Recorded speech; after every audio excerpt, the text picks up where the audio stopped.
Hello everybody, it's Whiskey11, and it is time for us to go over some non-combat communications and general ground operations. This video is prompted by a forum post that I saw on the Eagle Dynamics DCS World forums, in which a new player wanted to know when he should use various radio communications with regards to air traffic control and things like that. I would just kind of assumed it was in a multiplayer context, so things will kind of be centered around that, but there's also going to be some other information in here as well for single player. He had specific questions were when, how, whether, and whom from should I request permission for things like startup, taxiing, takeoff, landing, as well as what do all the various things around an airport mean and just general airport anatomy. So that's what we're going to cover in this video. What we're not going to cover are combat communications, which means we're not going to talk about Fox codes and tally bandits and all of that. Just not going to worry about that today. We're just going to cover the basics for non-combat communications and ground operations. So with regards to when we want to actually talk to air traffic control, in multiplayer, what I've found it is at best to announce, at a minimum, when you are taxiing to somewhere, when you're taking off, when you're landing, and when you're entering the pattern. Those are probably the four most important things that we want to actually talk about on a radio with regards to ATC. Again, we're not going to cover any of the combat comms. That's going to be a whole different video because that is a lot of content. So, if you're using Simple Radio System, SRS, which a lot of multiplayer servers use, that is basically a voice over IP program. Think of it like TeamSpeak, but it actually interfaces with the in-game radios. So like the F-18 Hornet stack here, if I were to switch this to a different radio frequency like 265, and I were to use the COM1 transmit, it would transmit on the actual 265 frequency, and only people that were tuned into 265 could hear me. It's a really cool program that basically replicates what this radio does, and it's a third-party program. A lot of multiplayer servers use SRS precisely because it does add a depth of realism to the game, which is really cool. So we're going to talk about a lot about SRS, since it's primarily the voice communication side of it. There is also the ability to use the in-game chat function, which is in multiplayer going to be over here on the left-hand side. That can be accessed by pressing Shift-Tab, and then the Enter key, typing message Enter, Shift-Tab to, unselect it again. What I will say is that there is a third option, and that's going to be the radio context menu, which is this up here. I'm just going to be blunt and say it out loud. In multiplayer, basically nobody uses this for anything aside from AWACS, air-to-air refueling, and accessing the ground crew options for repair, refuel, ground power, whatever. Do not assume in multiplayer that people will look at that, listen to it, or use it.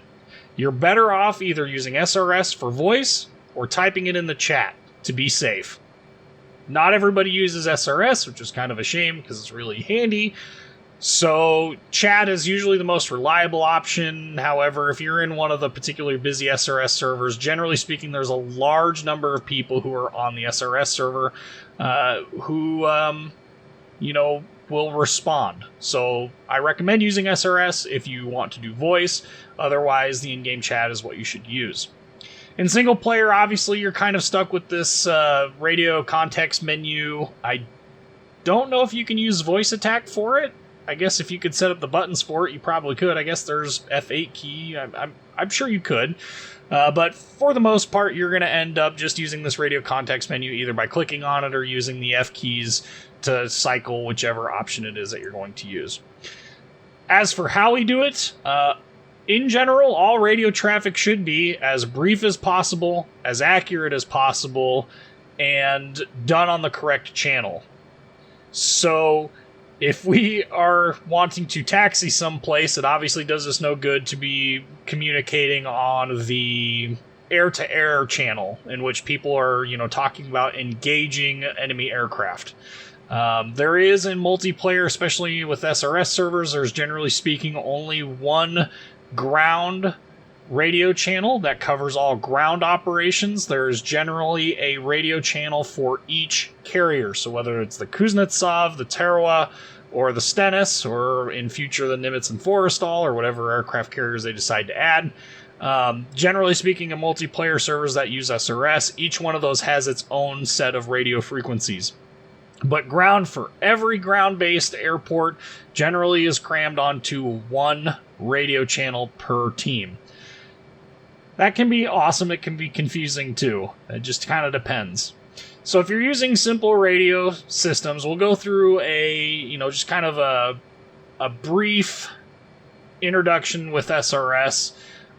When I get into an SRS server, when I first want to do something on a server, say I want to taxi to the active runway, I will jump on the channel, what the ground channel usually is, and I will say something simple like Hornet 11 254 radio check. And what that is that's the aircraft type, Hornet 11, which is the board number on the side of the aircraft, like that's 001, we got 000. I don't know what this one, the aircraft that I'm currently in, is, but usually my board number is 011, so I'll say Hornet 11. The 254, that's just an example of the radio frequency. If it was, 124 500, you could say 124 500. That third block is going to be the radio frequency, and then I do a radio check. This does a couple of things for me. I want to make sure that SRS is actually connected and communicating to other people on the SRS server. 2, it confirms that there are other people on the SRS channel, which is important because if there's nobody on the SRS channel, you're going to change how you do things just a little bit. Usually, if there's somebody else on the channel, you will get something back like, I read you Lima Charlie, which means loud and clear. Sometimes they'll say, I read you loud and clear. Sometimes you'll hear 5x5. Basically, that just means that they can hear you. Give them back a simple copy, affirm for affirmative, or 10-4. I don't really recommend 10 codes, but okay. To acknowledge that you've received their response. If you get no response at all from SRS, it's time to start using the in-game chat function, the text-based chat function, because at that point, somebody could be landing that isn't on the SRS server, and you would need to communicate with them. So at that point, I would get on the chat, and I would basically type in the same exact thing. Hornet 11 taxiing to whatever, or Hornet 11, Al Dhafra traffic, which basically means anybody in the Al Dhafra area. And you can then communicate with people that way.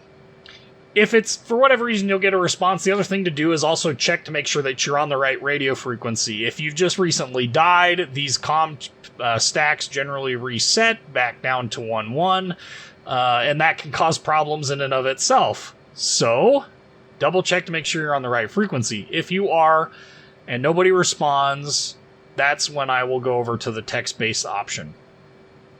So let's say I wanted to taxi to the active runway, and since we're at Al Dhafra, we'll look at our map here, and we'll cover a little bit what these numbers mean and all that. But we have 31R, so this is runway 31 right. There is a runway 31 left, which is this one, and we'll talk about what those numbers mean in a second. But let's say I wanted to depart 31 right. What I would do on SRS is I'd get on and I would say Hornet 11 taxiing to runway 31 right. And that lets everybody know that there is a Hornet with board number 11 taxiing, which means I'm going to the runway, and then the runway 31 right. And that just lets everyone else know. If there's nobody in SRS, I will sometimes still do it on SRS just in case they didn't hear my radio check and they've joined since I did their radio check. I will also generally type it into the chat as well in those instances. From there, so you also have to play by ear because you could go a number of different directions from there as well. Sometimes you'll actually have people that are online that are acting as the active air traffic controller. And generally speaking, if there's a lot of people on and you hear somebody that's, granting permission to do something, Like, say, somebody requested permission to taxi, you'll generally hear somebody say, Hornet 1-1, clear to taxi to runway 31 right. Okay? That tells me that there's an air traffic controller on. If there's a question, ask it. Ask it in plain speak. This is Hornet 1-1. Is there an active ATC at Al Dhafra Air Force Base? You get no response. Assume there's nobody. Default to what I said prior to this with regards to Hornet 1-1 taxiing to runway 31 right. If there is an ATC person, all that changes is that you've now changed everything into a request. And, in that case, it would be Hornet 1-1 requesting permission to taxi to runway 31 right. They will respond when you are able to taxi to that runway, or whatever action it is that you're requesting to do. Again, generally speaking, I don't find it necessary to call out that I'm starting up my aircraft. I think it's just kind of assumed that people jump in and, start their aircraft right away. The SRS doesn't actually work until you start up the Hornet and get at least one engine running, because the radio stack doesn't work until that time. So that's always one of those things where you get a good chuckle out of it if you forget. There are a number of things that you can, describe, but the general format is almost always going to be the same. If it's applicable, I'll use a location. Then it goes aircraft type, board number, the action that I'm doing, and the location of that action. So let's say I'm inbound to Al Dhafra. I will say Hornet 1-1 inbound to Al Dhafra Air Force Base, runway 31 right. And then sometimes I will give a distance, 10 nautical miles. Or Hornet 1-1 entering Al Dhafra pattern for runway 31 right. That gets the message out. If there's nobody on SRS, we default to using text.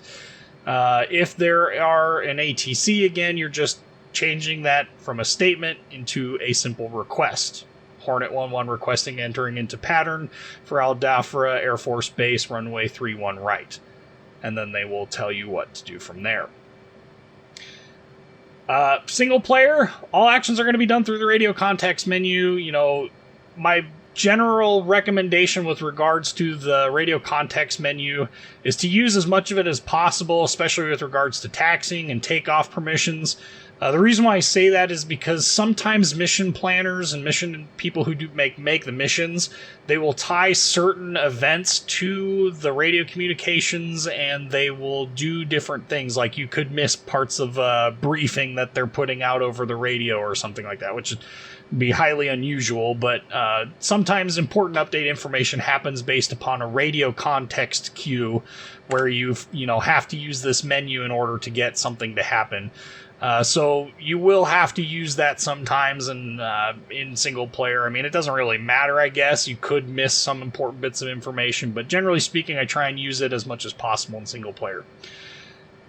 Okay, so with that transitions us very importantly into the second part of this. And in the second part, we're going to talk about airport anatomy. With regards to aircraft, we're generally concerned with three primary areas. We're concerned with the parking ramp, the taxiways, and the runways. The parking ramp is, as it sounds, it's an area in which aircraft park, whether that's to park for storage reasons or to be crewed, maintenance, repair, refueling, rearming. Anything that requires an aircraft to be stationary outside of emergency conditions, it's going to happen in a parking ramp. Parking ramps are where, aircraft are parked. If you're in an inactive runway where there's not a whole lot of aircraft, either AI or other players, generally speaking, they're large open concrete slabs. They will have lines on them. Generally speaking, these lines are just parking indicators. Let's go back to our exterior view here. You can see the lines where aircraft are expected to park. You're expected to park between the yellow lines at either end of this and on the yellow line about midway up. Pretty simple and self-explanatory when you think about it. The second part of that is going to be taxiways. Taxiways take us from parking to runways or from runways to parking. Taxiways are, generally speaking, on military bases, not named. That's either because there's just not enough of them to actually require naming. For instance, there's only one way to the active runway, or to an end of the active runway. Like, say none of these cross lines existed, you could only go to here or to here. Those types of airports, you generally won't see taxiway markings that indicate which taxiway is which. Larger airports that have more taxiway connections to the runway, you will see naming nomenclature, and if they follow the civilian guidelines, they will normally be named by letters or a combination of two identical letters like AA or BB or CC. And generally speaking, it starts from west and goes to east, north to south, depending on how the runway is oriented, and it will always start with A and end in Z. And that's actually an international convention. I don't know the specific body that governs that, but that's the general convention for civilian airports. Now, Al Dhafra is, I believe, solely a military base. Somebody's going to end up correcting me on that. I believe that's true. I think it's solely a military base. I don't remember if they do, but I can tell you for sure if you land at Abu Dhabi International Airport, each one of these runways is going to have, taxiways is going to have a yellow placard that has a letter on it, and sometimes it'll have an arrow on it as well. That's a civilian aircraft thing. In terms of needing to know what taxiway designations are, generally speaking in DCS World, it doesn't matter. If you get an air traffic controller that gives you taxiway information, do your best. It's okay to mess it up. This isn't that serious of a simulator. You need to worry about that. I have not experienced it.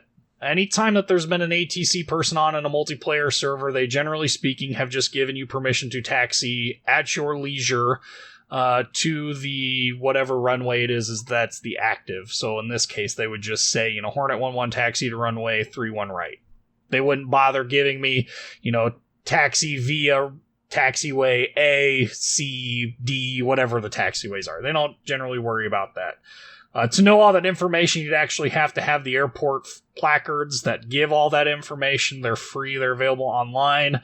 If you're really into hardcore simming, there's a number of different resources out there that will give you all of that information in all of its confusing nonsense. If you're like me and enjoy DCS World for the mildly more in-depth gameplay than just, Ace Combat, you really don't need to know that information. Again, most of the airports that you're going to be operating out of probably won't have that information. Where is, for instance, Minhad Air Force Base, generally speaking, doesn't have much in the way of taxiways. You're going to taxi via the one long one to either end of the runway and be done with it. Okay, so that brings us to our last thing that we actually care about, and that is runway numbering. Runway numbering is super easy to remember. The number at the end of the runway, in this case 31 right, indicates the direction, the heading of the runway. In this case, it is 310. So 31 is 310. They drop the end number on it, so you keep it to just the hundreds and tens. We don't worry about the ones. So this runway is generally going to be at 310. Okay, so 308. That's within measurement error. So you can see there, the runway falls within the, rounding up to 310. And that's the direction that aircraft will either take off or depart from this. So if you're issued to 31 right, 31R, you're going to be landing roughly at heading 310. Obviously, if you're in visual flight rules, meaning you can see things perfectly, there's not weather, use your eyes to line up properly. If you're under instrument flight rules, you probably are going to want to know this a little bit more in depth so that you land at least a little bit straighter, because these numbers aren't exact. And in fact, I'll give you an example of that here in a minute. So you'll notice Al Dhafra Air Force Base actually has what we would call left and right runways. In this case, 31R designates the right runway. 31L designates the left runway. Okay, so 3-1, I get that, that's pretty easy. What's the deal with the number at the other end? Well, because runways are a straight line, the other end is going to be 180 degrees from the first end. So in this case, this is runway 13 right, which is actually 31 left. It gets a little confusing, but the direction is 180 degrees from each other. And so always listen to that number, and that will tell you what direction you need to be going to land at a specific runway. And again, left and right. There is also C for center, and to give you an extra added level of headache, to give an idea of just how confusing and convoluted this can get, I'd like to point out Chicago O'Hare International Airport. Chicago O'Hare International Airport has 5 runways that are all parallel to each other. 2 of them are named 9 left and 9 right. The other 3 are 10 left, 10 center, and 10 right. They are all parallel, and to avoid confusion with the bottom set of the runways, they actually decided to offset them by 10 degrees. That's why I said if you're in visual flight rules, you want to make sure that you visually line up with the runway. If you're on instrument flight rules, you probably want to know the heading a little bit more specific than that, but oftentimes you can kind of just fudge it and get away with it. So that'll give you an idea also of what direction in the pattern you need to be when it comes to landing at a specific airport. Remember, patterns at airports and carriers are all operated in the same direction, counterclockwise, which means you're always making a left-hand turn after you brake on the approach to the airport. So when you radio out Hornet 11 inbound to Al Dhafra Air Force Base, runway 31 right, you know that you're going to be making a left-hand brake. And that's an important part of pattern work, and probably something that's left for another discussion at a different time when we actually care about flying real patterns. But in general, I hope that kind of explains a lot of the airport nomenclature, as well as kind of talks about what the various radio callouts are going to be for non-combat operations. Let me know down in the comments if there's any specific ones that you're having problems with, but in general, just use common sense, and if you're ever in doubt, just say what you think you're going to do in plain speak. If you want to say that you're getting ready to start your Hornet, by all means say so. This game is not so hardcore and serious for 90% of the servers out there that you need to worry about whether or not you get the radio call out exactly perfect. Have fun with it. It's fine to mess up. I do it all the time. Anyway, I'm Whiskey11. I hope this video has been a help to you guys, explaining some of the ground communications as well as ground operations and airport nomenclature. If you haven't already, like, comment, subscribe, and thanks for watching.